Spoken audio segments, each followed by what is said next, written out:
കഴിഞ്ഞ 3-4 വർഷത്തിനിടയ്ക്ക് അങ്ങനെ ആരെങ്കിലും ഇങ്ങോട്ട് കുടിയേറിയവരോ അങ്ങനെ വല്ലതും ഓർക്കാൻ? എനിക്ക് അത്രയ്ക്ക് അങ്ങോട്ട് പറയാൻ കിട്ടുന്നില്ല. അല്ല, ഈ നാടിന്റെ മൊത്തം ചരിത്രം അറിയാവുന്ന ആളല്ലയോ നിങ്ങളുടെ അയലോക്കത്ത് കിടക്കുന്നേ?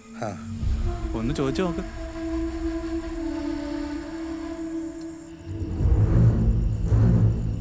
ഇവിടെ ഇരുന്നാൽ ശരിക്കും ഒരു വാച്ച് ടവറിൽ ഇരിക്കുന്ന പോലെ ഉണ്ടല്ലേ? ഈ നാട്ടിലൊരു ഇല അനങ്ങിയ പാപ്പൻ ചേട്ടൻ അറിയും അല്ലേ? പണ്ടേ അത്രയും പൊക്കത്തിൽ വരെ വീടുകളും കൃഷികളും ഒക്കെ ഉണ്ടായിരുന്നു. ആളനക്കം ഉള്ളത് കൊണ്ട് ആന ഇറങ്ങത്തില്ല, പന്നിയുടെ ശല്യവും ഇല്ല. ഇന്നിപ്പോ കഥയൊക്കെ മാറിയില്ലേ? എന്നാലും എനിക്ക് അതല്ല, ഈ നാട്ടിൽ ജനിച്ചു വളർന്നവർ പോലും ഈ നാട്ടിൽ നിന്ന് ഇറങ്ങിപ്പോണ ഒരു സമയത്ത് ഇങ്ങോട്ടേക്ക് രണ്ടുപേര് കയറി വരിക എന്ന് പറഞ്ഞാൽ, അതും പ്രായമുള്ള ഒരു സ്ത്രീ ഒരു കുഞ്ഞു കൊച്ചിനെയൊക്കെ ആയിട്ട്, അതിനകത്ത് എന്തോ ഒരു കുഴപ്പമുള്ള തോന്നില്ലേ? അതിന് കേറി വന്നതല്ലോ, പിന്നെ ഇറങ്ങി വന്നതല്ലേ. എവിടുന്ന്?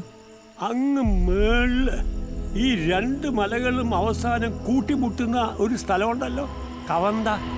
അവിടെ പോയിട്ടുണ്ടോ? ഉണ്ടുണ്ട്. അതിന്റെ മേളിൽ നിന്ന് കീഴോട്ട് നോക്കിയിട്ടുണ്ടോ? അയ്യോ പിന്നെ പേടിയാവും. പക്ഷെ അങ്ങനെ ഒരു സ്ഥലത്തൂടെ ഇറങ്ങി വരലൊക്കെ നടക്കൂ. അങ്ങ് മേളിന്ന് ഉളുപ്പൂണിന്ന് വല്ലപ്പോഴും ഒക്കെ നരി ഇറങ്ങുന്ന ഒരു ചാലുണ്ട്. വേണമെങ്കിൽ അതിലൂടെ ഊർന്നിറങ്ങിയൊക്കെ വരാം.